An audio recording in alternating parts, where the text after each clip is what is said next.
안녕하십니까? 네, 11월의 마지막 날, 주일날입니다. 한 해를 마무리하는 시간인데 여러분들 한 해를 마무리하면서 기쁘십니까? 즐거우십니까? 내년도의 계획은 세우셨습니까? 네.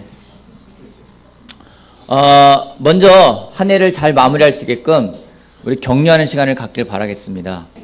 자, 오늘은 변화와 성장을 위한 필요 충분 조건이라는 주제를 가지고 같이 하나님 말씀을 나누고자 합니다.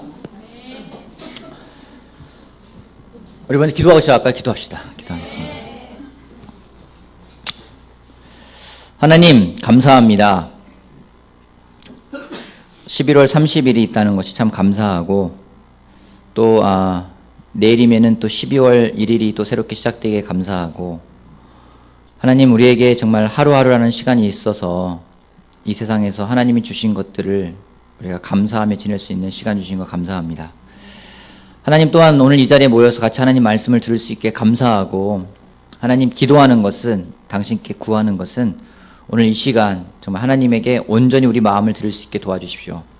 우리의 마음을 붙잡아서 하나님 말씀에 집중할 수 있게 도와주십시오. 많은 생각들이 있을 수 있겠지만은 생각들을 정말 예수님의 말씀 아래에 정말 굴복시키고 하나님 말씀에 순종할 수 있는 오늘 그 시간 되게 도와주시길 바랍니다. 우리들 마음을 정말 준비시켜 주시고 열어주셔서 하나님 말씀이 우리들 마음속에 심기길 바랍니다. 그래서 정말 30배, 60배, 100배 결실을 맺는 말씀이 되길 바랍니다. 감사하고 예수님의 이름으로 기도했습니다. 아멘. 변화. 여러분에게 변화가 필요하십니까? 어떤 변화가 필요하십니까? 기도 많이 하는 변화가 필요하십니까? 여러분의 삶에서 어떤 변화가 필요하십니까? 어떤 변화가 필요하세요? 네? 떳떳한 아버지? 따뜻한 아버지? 예. 어떤 변화가 필요하십니까? 오늘 질문 많이 할 거예요, 오늘은. 제가.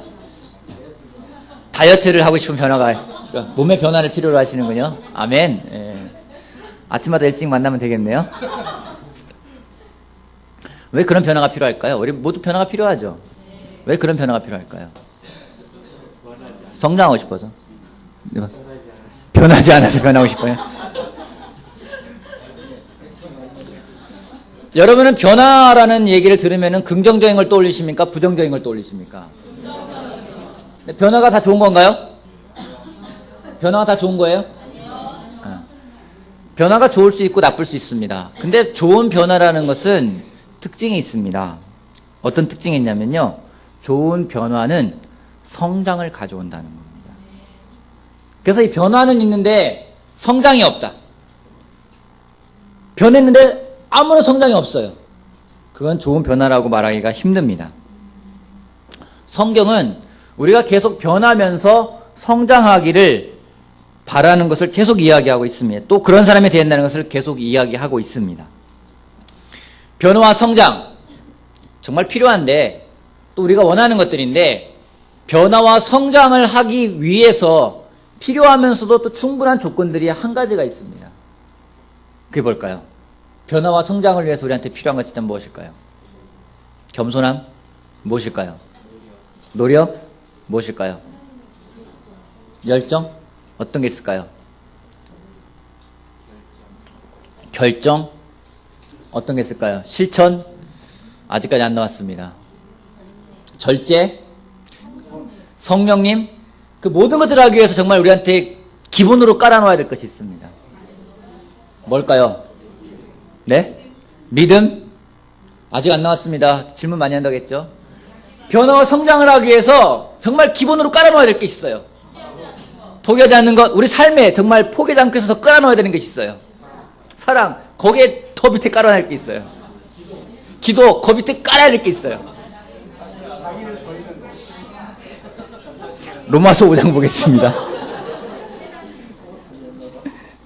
로마서 5장 보겠습니다.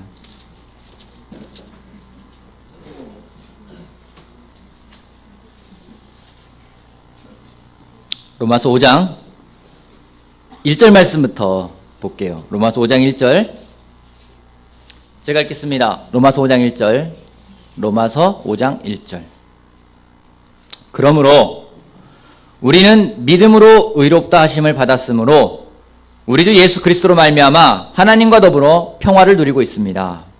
우리는 또한 그리스도로 말미암아 지금 서 있는 이 은혜의 자리에 믿음으로 나오게 되었으며 하나님의 영광에 이르게 될 소망을 품고 자랑을 합니다. 그뿐 아니라 우리는 환난을 자랑합니다. 우리가 알기로 환난은 인내를 낳고 인내력은 단련된 인격을 낳고 단련된 인격은 희망을 낳는 줄을 알고 있기 때문입니다. 이 희망은 우리를 실망시키지 않습니다. 하나님께서 우리에게 주신 성령을 통하여 그의 사랑을 우리 마음속에 부어주셨기 때문입니다. 변화 성장을 위해서 정말 우리한테 필요한 게 있다면요, 그것은 바로 환난, 고난, 시험입니다.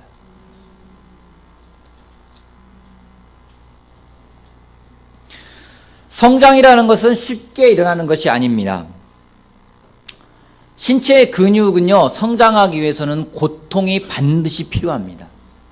고통 없이 살 뺄 수 없고요, 고통 없이 근육을 만들 수가 없습니다. 여자분들이 좋아하는 것은요, 고통 없이 살 빼는 걸 정말 원하죠. 지난주에 좀 새해 계획도 세울 겸해서 휴가를 내서 저희 아내랑 같이 시간을 보내다가 아내가 갑자기 저한테 산행을 하재요. 등산을 하재요. 저는 개인적으로 등산을 좋아하지 않습니다. 이유는 군 생활을 강원도 산골짜기에서 했기 때문에 산을 별로 좋아하지 않고 내리막을 내려가면은 그때 무릎이 시큰거리는 걸 느꼈기 때문에 별로 좋아하지 않습니다. 근데 저희 아내가 산행을 하자고 하는데 거부하면은 부부싸움 나겠죠. 그래서 자기 부인을 하고 기쁜 마음으로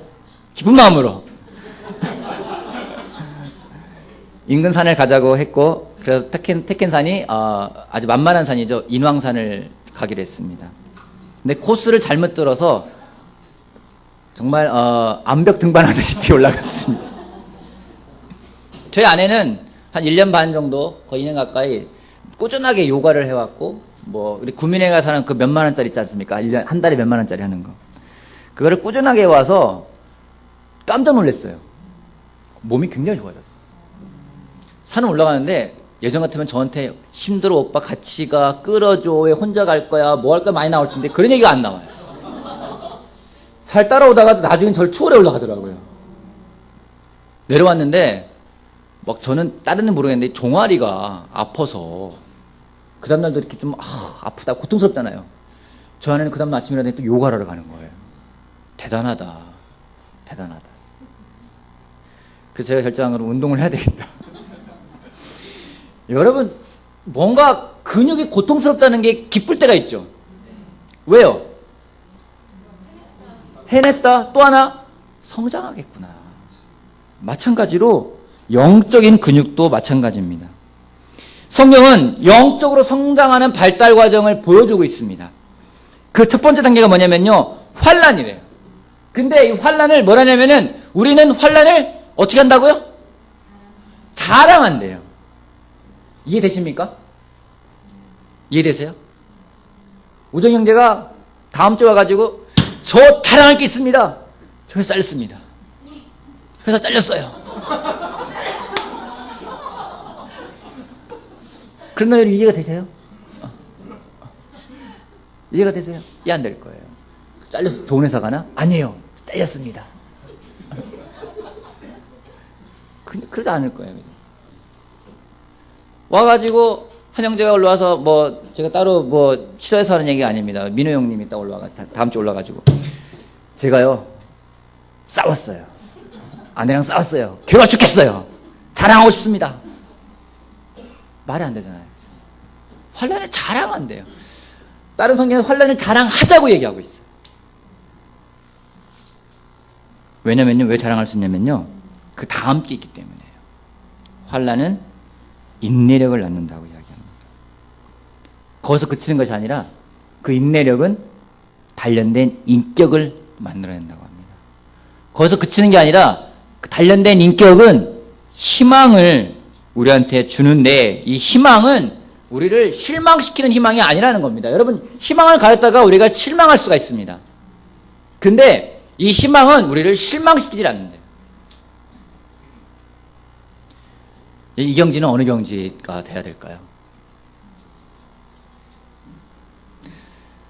해외 컨퍼런스를 가거나 그럴 때 장로님들을 종종 뵐 기회가 있습니다. 그러면 장로님들을 뵈서 그분들 바쁘거든요. 그러면 시간을 정말 쪼개서 가서 제가 먼저 이렇게 이니시에이트하고 얘기하고 합니다. 그럼 먼저 물어봅니다. 뭐 어디서 왔냐, 뭐 어떤 일을 하고 있느냐. 그래서 뭐 한국에서 왔고 현재 목사로서 이렇게 섬기고 있습니다. 얘기하면은 그러면서 고민 같은 걸 가지고 갈 거 아닙니까? 아주 어렵고 고난스러운 걸 가지고 가서 이렇게 물어볼 때가 있어요.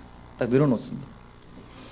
그러면 제가 하는 기대는 뭐냐면요. 내 고민을 들어주고 여기에 대한 답을 주고 더 물어봐주고 뭔가 할 거라 생각하는데 그런 게 없어요. 10분이면 10분 대부분 그러지 않습니다.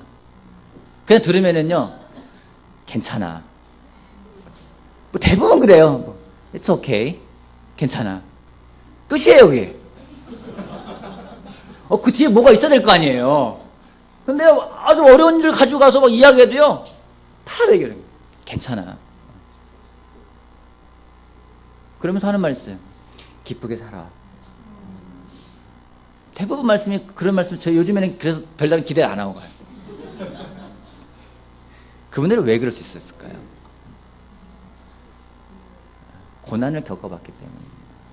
그것이 가져오는 것이 결국에는 희망이라는 걸 알기 때문에 그 사람에게 고난일지 모르겠지만 그 너머에 있는 하나님의 계획은 그 사람이 인내력을 키울 것이고 인격이 바뀔 것이고 그 다음에 희망을 가져갈 걸 알기 때문에 그 말씀을 한다고 저는 확신을 합니다.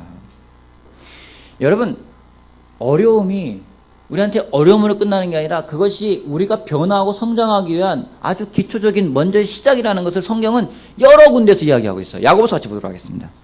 야고보서 1장 말씀 볼게요. 야고보서 1장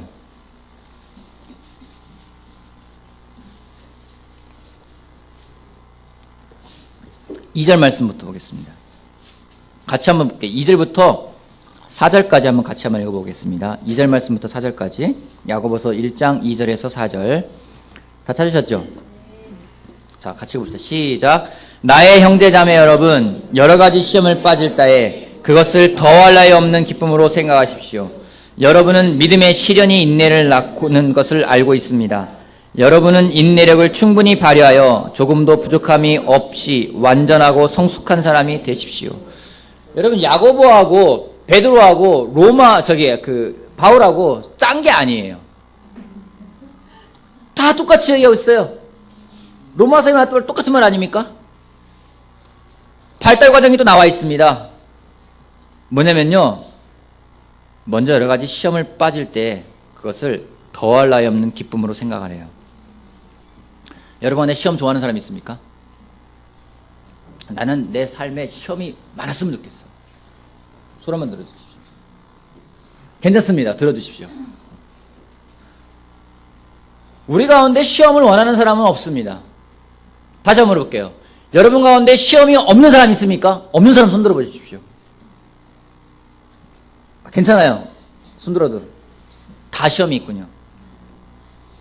우리가 시험을 원하지 않는데 시험이 없는 가정이 없고요. 기도 제목 없는 사람 있습니까? 나는 기도할 게 없어. 다 이루어졌어. 기도할 게 없어. 그런 사람 있나요? 기도할 제목들은 누구나가 있습니다. 근데 이것은 예수님을 믿는 사람이나 믿지 않는 사람이나 똑같은 거예요. 이 시험이라는 거는 믿는 사람이든 믿지 않는 사람이든 똑같이 오는 겁니다. 더 놀라운 것은 야고보서 2장이라는 말씀이 있습니다. 나의 형제자매 여러분, 여러 가지 시험에 빠질 때 시험이 한 가지가 아니라는 거예요. 여러 가지가 있다는 겁니다. 여러분에게 다가오는 시험과 시련은 일정한 공식이 있습니까? 일정한 경로가 있습니까? 여러분의 아내들을 통해서만 시험이 온다거나 여러분의 남편들을 통해서만 시련이 온다거나 아이들을 통해서만 환난이 온다거나 그러면 대처할 수 있죠. 근데 사방에서 와요. 전혀 때로는요 예상치 않았던 부분에서 오기도 합니다. 도처에 널려 있는 것이 시험이고 삶은 문제 연속이라고 해도 과언이 아닐 것입니다. 이것은 내가 잘 지내도 오고요. 내가 못 지내도 오고요. 내가 죄를 짓지 않아도 올 때가 있어요. 이것은 하나님의 저주가 아닙니다. 왜냐면요, 하나님은요, 우리를 저주하지 않으시기 때문입니다. 여러분, 시험이라는 것은, 시련이라는 것은 실패만이 시련이 아니에요. 때로는 성공한 것도 우리한테 시험이 될 수가 있습니다. 내가 원하는 것을 얻는 것이 나한테 시험이 될 수가 있습니다. 여러분 구약을 보십시오. 이스라엘 민족은 고난 가운데는 하나님을 잘 믿었습니다. 하지만 그들이 부유하게 되고 그들이 정말로 많은 걸 얻었다고 생각할 때는요, 그들은 더 이상 하나님을 믿지 않게 될 때가 있습니다. 우리한테 시험은 항상 있기 마련입니다. 그래서 정말로 산전, 수전 다 겪었던 모세가 시편 90편에서 그런 말을 하고 있습니다. 우리의 연수가 70이요, 강건하면 80인데 그 삶의 자랑이 뭐냐면요, 수고와 슬픔뿐이라고 이야기하고 있어요. 우리 그럴 거예요. 늙은 다음에 자랑할 게 뭐냐면요, 우리가 고생했던 것들, 우리가 슬펐던 것들, 그거 자랑하게 될 거예요. 우리는 시험을 싫어합니다. 불편해하고 피해가고 싶습니다. 근데 당연히 겪어야 할 고난은 반드시 겪어야만 합니다. 치러야 할 대가는 반드시 치러야만 합니다. 지난주에 설명을 했습니다. 설교했습니다. 우리가 뿌린 게 있다면요, 반드시 거둬야 되는 거예요. 온실처럼 보호하는 것이 복을 받는 것이 아닙니다. 고난은 저절로 없어지지 않습니다. 피해갈 수도 없습니다. 하지만 사람들은요, 잊고 싶고요, 피하고 싶습니다. 그러게 술을 찾기도 하고, 그러게 마약을 찾기도 하고, 다른 방법을 찾기도 합니다. 근데 성경은 이야기하기를 그런 고난이 왔을 때 그것을 어떻게 여기냐면요, 막 힘겹지만은 이겨내라 이런 말 하잖아요. 그것을 더할 나위 없는 기쁨으로 이야기해요. 여러분, 우리 가운데 가장 웃음을 잘 웃는 사람이 누군가요? 가장 이 사람이 웃을 때 격려가 된다. 진찬이? 또 누가 있나요? 박진선님 앞으로 나와주시고요. 자매 가운데 누가 있나? 이 자매가 웃어지면 참 격려가 되더라. 세희 씨 둘이 한번 나와보세요. 네. 두 분 한번 나와보세요. 이 세상에서 여러분에게 가장 좋고 행복하고 기쁜 일을 상상해보면서 한번 더할 나위 없는 기쁨을 한번 표현해 주십시오. 더할 나위 없다. 진짜 더할 나위 없는 기쁨. 세희 자매, 저 더할 나위 없는 기쁨 한번 해보세요. 더할 나위 없는 기쁨. 한번 기쁘게 한번, 호탕하게 한번, 더할 나위 없다. 쑥스럽죠? 예, 내가 앉아주세요. 여러분, 더할 나위 없다는 게 뭔가요? 더할 나위 없다. 더할 나위 없다. 더 바랄 게 없다. 더할 나위 없다. 여러분, 그래 본 적 있어요? 더할 나위가 없어. 뭐, 그거를, 우리 나이 드신 분들은 그런 말씀 하시죠. 어머니, 아버님들, 이제 눈 감아도 여한이 없다. 더할 나위 없대요. 아니, 말이 돼요? 여러 가지 시험을 다 빠질 때 그것을 더할 나위 없는 기쁨으로 여기라고. 나 시험 당했어. 너무 좋아. 나 고난이 왔어. 아멘. 할렐루야. 우리 남편이 말썽을 부렸어. 아멘. 그게 말이 돼요. 애가 사고를 쳤어. 아멘, 아멘. 말이 돼요? 말이 돼요? 직장에 갔더니 여러분 상사가 부장이 미쳤지. 그 미친 거예요. 그죠? 네. 갑자기 여러분 내일 출근했더니 부장님 불러가지고 막 뭐라고 하는 거 말도 안 되는 얘기를 하는 거예요. 동료들이 괜찮아 할 때, 좋아, 괜찮아. 막. 말이 돼요?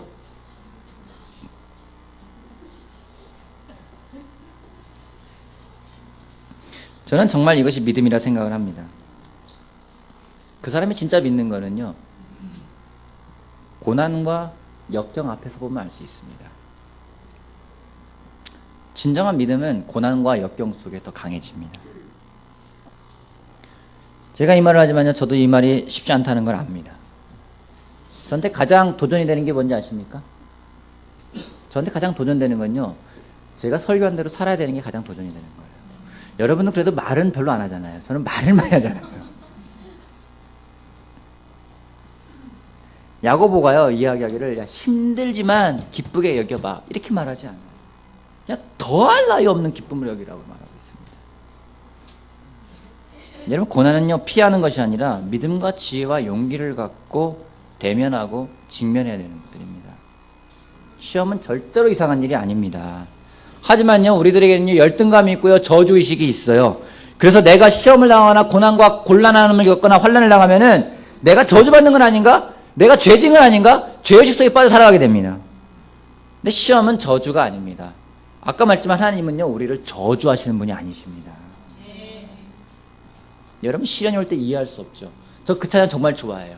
내게 시련이 올 때 이해할 수 없지만, 근데도 우리 똥북에는요, 이해할 수 있지만이라 써놨더라고요. 이해할 수 없어요. 여러분, 이해할 수 없잖아요. 이해됩니까? 여러분에게 왜 그 어려움이 오는데, 지금 있는 이 어려움이 왜 왔는지 여러분 이해가 되세요? 이해되면은요, 그거는요, 죄 때문일 거예요. 그렇다면 이해가 안 되는 겁니다. 근데 이것이 더할 나위 없는 기쁨인 이유는요, 여러분의 믿음의 시련이 인내를 낳는다는 것을 알기 때문이라고 이야기하고 있어요. 그게 시련으로 끝나는 게 아니라 그 너머에 무엇인가가 있다는 겁니다. 인내요. 시련과 환난이 우리한테 주는 유익 중 한 가지는 바로 인내라는 겁니다. 인내심 여러분 많습니까? 잘 인내하십니까? 여러분 가운데 누가 잘 인내하나요? 인내 잘하는 분 누군가요? 우리 가운데 누가 있나요? 구자의 형제요? 누가 구자의 형제라고 얘기했어요? 좀 더 친하게 지내보세요.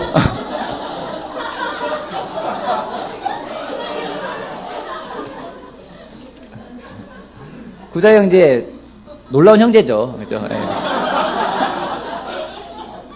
정말 놀라운 형제예요. 제가 사랑하고 존경하는 형제 중에 한 명입니다. 네. 자, 누가 있나요? 정말 이 사람, 우리 모두가 인정할 수 있는 사람 한번 택해봅시다. 네? 광무선 형제요? 장우정 형제요? 우정 형제 인내력, 본인 생각에 잘 인내력 있는 것 같아요? 남들보다? 잘 모르겠어요. 이거 이딴 얘기예요, 이거는요. 내가 우리 태어날 때부터 인내할 줄 몰라요. 그죠? 근데요, 말세의 특징 중에 한 가지가 뭔지 아십니까? 말세의 특징 중에 한 가지가 성경에는요, 조급함이라고 나와 있어요. 우리가 사는 세상은요, 속도와 편리함을 추구합니다. 싱가포르에 갔을 때, 거기는 제자들이 막 자기네들의 IT 기술을 막 자랑하면서 우리가, 인터넷 속도가 뭐 10메가가 나온다, 막 그러는 거예요, 자랑은. 그래가지고 한국은 100메가가 나온다고 얘기하니까, 기겁을 하더라고요. IT 강국, 우리나라 정말 빠른 거 좋아하지 않습니까? 여러분, 왜 돈을 벌고 싶을까요? 더 빠르고 더 편리하게 살고 싶기 때문에 그런 거 아니겠습니까? 이렇게 속도와 편리함을 추구하는 세상에서 인내라는 것은 어떻게 보면요, 어리석게 보일 수도 있습니다. 근데 인내가 없으면은 우리 삶의 진정한 열매와 하나님의 축복은 없습니다. 성경에는요, 모든 것이 다 없어질 거라고 이야기하고 있어요. 예언도 그치고 방언도 그치고 다 사라지지만은요, 믿음, 소망, 사랑 이 세 가지는 항상 있을 거라고 이야기하고 있습니다. 근데요, 믿음이라는 것도 인내가 없으면 믿음이 아닙니다. 소망도요, 인내가 없으면은요, 붙들 수가 없습니다. 사랑은요, 오래 참는 거라고 이야기하고 있습니다. 이 인내는 하나님의 성품이고 하나님만이 빚어갈 수 있는 성품입니다. 내 노력으로 되는 게 아니에요. 내가 꼭 참겠어. 여러분, 참는 게요, 안에 쌓아두고 참는 건 인내가 아니에요.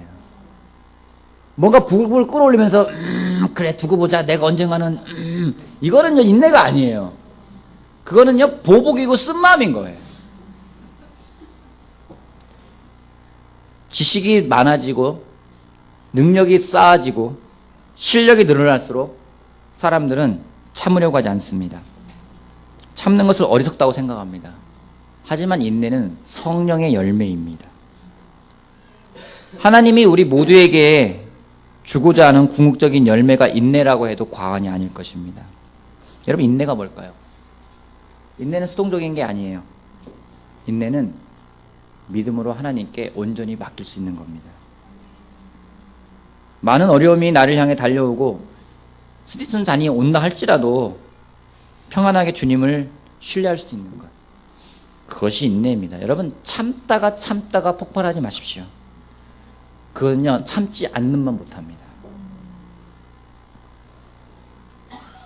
이 시련이 감사한 것은 그러한 인내를 만들어낼 수 있다는 겁니다. 내가 애쓰고 노력하고 연구하고 공부해서 만들어내는 그런 인내가 아니라 정말로 하나님을 믿고 하나님을 의지하기에, 하나님께 신뢰하기에, 하나님께 다가갔기에 하나님이 주는 그 성령의 열매인 하나님의 성품인 그 인내를 만들어낸다는 겁니다. 하나님은 우리 문제를 해결할 수 있는 분이세요. 지금 당장이라도 해결할 수 있는 분이십니다. 근데 하나님이 그렇게 하지 않습니다.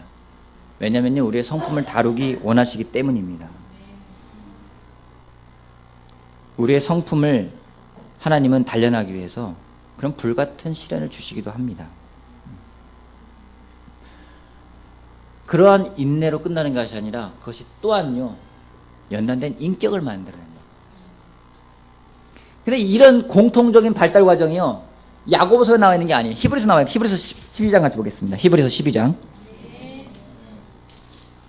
4절부터 볼게요. 4절. 여러분 죄와 맞서 싸우지만 아직 피를 흘리기까지 대항한 일은 없습니다. 또 여러분은 하나님께 여러분을 향하여 자녀에게 말하듯이 하신 이 권면을 잊었습니다. 내 아들아, 주님의 징계를 가볍게 여기지 말고 그에게 꾸지람을 들을 때에 낙심하지 말아라. 주님께서는 사랑하시는 사람을 징계하시고 받아들이는 아들마다 채찍질하신다. 징계를 받을 때 참아내십시오. 하나님께서는 자녀에게 대하듯이 여러분에게 대하십니다. 아버지가 징계하지 않는 자녀가 어디에 있겠습니까? 모든 자녀가 받는 징계를 여러분이 받지 않는다고 하면 여러분은 사생아지 참 자녀가 아닙니다. 우리 육신의 아버지도 훈육자로 모시고 공경하거든 하물며 영들의 아버지께 복종하고 살아야 한다는 것은 더욱더 당연한 일이 아니겠습니까? 육신의 아버지는 잠시 동안 자기들의 생각대로 우리를 징계했지만 하나님께서는 우리를 자기의 거룩하심에 참여하게 하시려고 우리에게 유익이 되도록 징계하십니다. 무릇 징계는 어떤 것이든지 그 당시에는 즐거움이 아니라 괴로움으로 여겨지지만 나중에는 이것으로 훈련받은 사람들에게는 정의의 평화로운 열매를 맺게 합니다. 그러므로 여러분은 나른한 손과 힘 빠진 무릎을 일으켜 세우고 똑바로 걸으십시오. 그래서 절름거리거나 다리로 하여금 뛰지 않게 하고 오히려 낫게 하십시오. 모든 사람과 더불어 화평하게 지내고 거룩하게 살기를 힘쓰십시오. 거룩해지지 않고서는 아무도 주님을 뵙지 못할 것입니다. 하나님의 은혜에서 떨어져 나가는 사람이 아무도 없도록 주의하십시오. 또 쓴 뿌리가 돋아나서 괴롭게 하고 그것으로 많은 사람이 더러워지는 일이 없도록 주의하십시오. 똑같은 걸 얘기합니다. 발달되는 과정이요. 정의의 평화로운 열매를 맺게 되는 과정의 시작이 뭐냐면요, 싸움과 징계라고 나와 있어요. 근데 하나님으로부터의 징계라고 이야기를 하고 있습니다. 근데 이것이 그냥 그걸로 끝나는 게 아니라 11절에 쭉 가서 나중에는 이라는 표현을 쓰고 있습니다. 그 나중에는이라는 얘기는요, 지금이 아니라 시간이 흘러서입니다. 그 시간 동안에 흘러가서 그것이 맺는 열매가 있다는 겁니다. 그냥 그걸로 끝나는 게 아니라. 근데 그걸로 끝나는 사람들이 있어요. 어떤 사람들이요? 다리를 삐는 사람들. 마음에 쓴 마음을 품고서는 끝나는 사람들. 여러분, 고난은요, 우리에게 두 가지 열매를 맺을 수가 있어요. 여기서 말한 정의의 평화로운 열매를 맺을 수 있고요, 쓴 마음의 열매를 맺을 수가 있습니다. 믿음이 없이 반응할 때 실망한 나머지 망가지거나 순망을 받을 수가 있습니다. 여러분, 고난을 여러분의 마음으로 다스리지 마시고 하나님께 가져가는 여러분이 되길 바라겠습니다. 마지막 히브리서 5장 볼게요. 어떻게 예수님이 이것을 이겨내셨는지. 히브리서 5장 7절에서 10절까지. 히브리서 5장 7절에서 10절. 예수께서 육신으로 세상에 계실 때에 자기를 죽음에서 구원하실 수 있는 분께 큰 부르짖음과 많은 눈물로써 기도와 탄원을 올리셨습니다. 하나님께서는 예수의 경외심을 보시어서 그 간구를 들어주셨습니다. 그는 아드님이시지만 고난을 당하심으로써 순종을 배웠으셨습니다. 그리고 완전하게 되신 뒤에 자기에게 순종하는 모든 사람에게 영원한 구원이 되시고 하나님에게서 멜기세덱의 계통을 따라 대제사장으로 임명을 받으셨습니다.